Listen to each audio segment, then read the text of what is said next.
Welcome back to my real estate podcast with David Liberatore.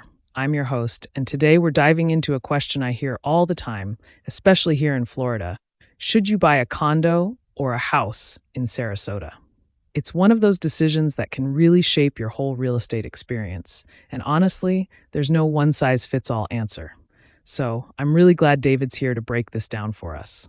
David, thanks for being here. Hey, thanks for having me. Yeah, this is such a common question, and I think the reason it's so tough for people is because both options have real trade-offs. It's not like one is objectively better. It really depends on what your lifestyle looks like and what matters most to you financially. Right, exactly. So let's start with the basics. What are the main differences someone should be thinking about when they're comparing these two options? Okay, so the big ones are maintenance, cost structure, and freedom. With a house, you own the land and the structure, so you're responsible for everything. The roof, the AC, the landscaping, all of it. But you have total control.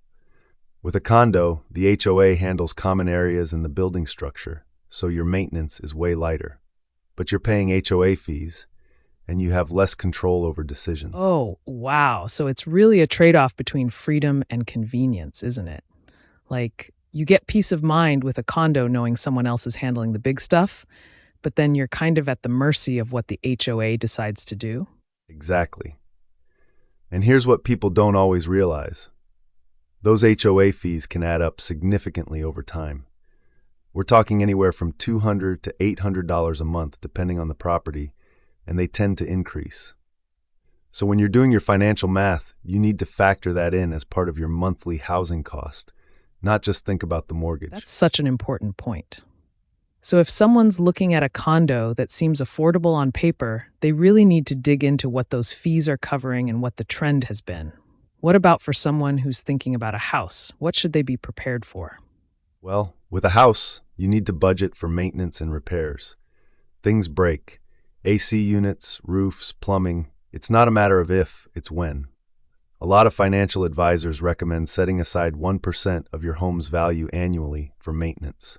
So if you buy a $400,000 house, that's $4,000 a year you should be prepared to spend. But the upside is, you build equity in the land, you have complete control over renovations, and there's no HOA dictating what you can do. That makes sense. So it sounds like the house route requires more active management and more financial reserves, but you get more autonomy and you're building equity in something that's entirely yours. Is that fair? Yeah, that's really it. And in Sarasota specifically, I think it's worth considering the market. Houses tend to appreciate more over time because you own the land. Condos are great for people who want lower maintenance and don't want to deal with a bunch of upkeep, but the appreciation is usually a bit slower. Okay, so if someone's thinking long-term investment, a house might have an edge. But if they're thinking, I just want to enjoy my life without worrying about my roof, a condo makes more sense. And honestly, it also depends on your lifestyle. Are you someone who likes projects and customizing your space? House. Do you travel a lot and like the idea of someone else handling maintenance? Condo. There's no wrong answer. It's about knowing yourself. I really love that perspective. This was super helpful, David.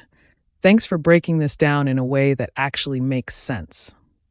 If someone wants to dig deeper into this decision, where should they start? I'd say talk to a local real estate agent who knows the Sarasota market, run the numbers with a financial advisor, and honestly spend some time thinking about what kind of lifestyle you actually want. The right choice is the one that fits your life, not just your budget. That's perfect advice. Thanks so much for being here, David. This was really enlightening. Folks, if you've got questions about buying in Sarasota or anywhere else, definitely reach out. We'll catch you next time on My Real Estate Podcast with David Liberatore.